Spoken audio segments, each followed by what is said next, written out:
Well, Macron is on his way to Moldova, along with the leaders of France and Germany and Poland today. They're set to descend on the country in a bid to show solidarity with the country. And this comes a day before campaigning starts for next month's parliamentary election, because it is amid claims of widespread Russian interference in the pro-EU nation that borders Ukraine. Well, we can cross live now to the Moldovan capital, where France 24's Clovis Casali is following events for us in Chisinau. Hi, Clovis. Good to talk to you. Those leaders then arriving soon with a message of solidarity. You know, Russian interference is a key issue here. Tell us more.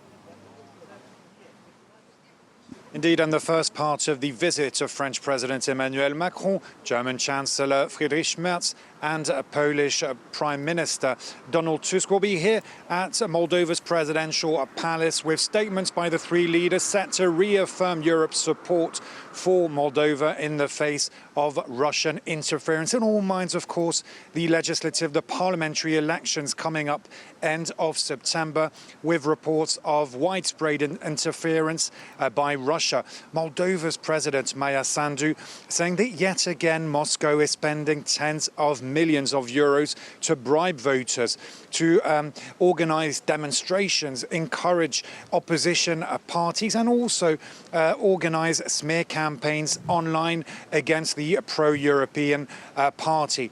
Of course, Moldova is a very small country, 2.4 million inhabitants. One, if not the poorest on the European continent. It's a neighbour of Romania, but also of war-torn Ukraine. And the war there, with the full-scale invasion committed by Russia, is in all minds here. This morning in the streets of the capital, we met with some Moldovans, asking them what they thought about this visit by European leaders on a very special day, National Day, where they celebrate independence from the Soviet Union. And take a listen, you'll see that many of them want their future to be tied with Europe. Our future is with the European Union.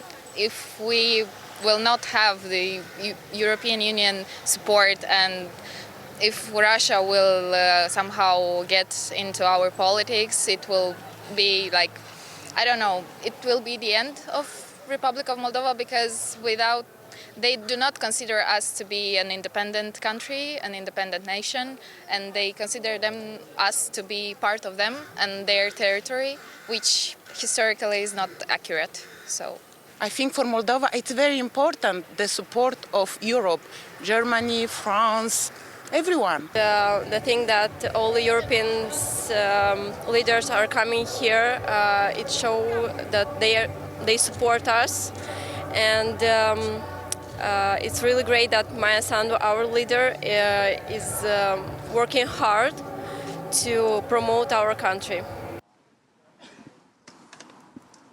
Of course, not all Moldovans feel that way. Some do believe that there needs to be strong ties with Russia, notably older generations of Moldovans. Those we met tell us that they want one thing, is business ties, but also peace. No war here in Moldova, no conflict. Coming back to the visit of Emmanuel Macron, Friedrich Merz and Donald Tusk, well, the timing is interesting as it comes on the 34th anniversary of the independence of Moldova. And tonight, a key moment in Independence Square with a big concert, big stage. Expect up to 100,000 Moldovans to be there. And you'll have those three leaders also making statements, addressing the crowds, probably saying that Moldova has the right to be part of Europe, and calling for the respect of democratic values and a free and fair ballot end of September. Well, we'll have to leave it there. Thanks very much, Clovis. Clovis Casali there speaking to us from Moldova ahead of that visit. And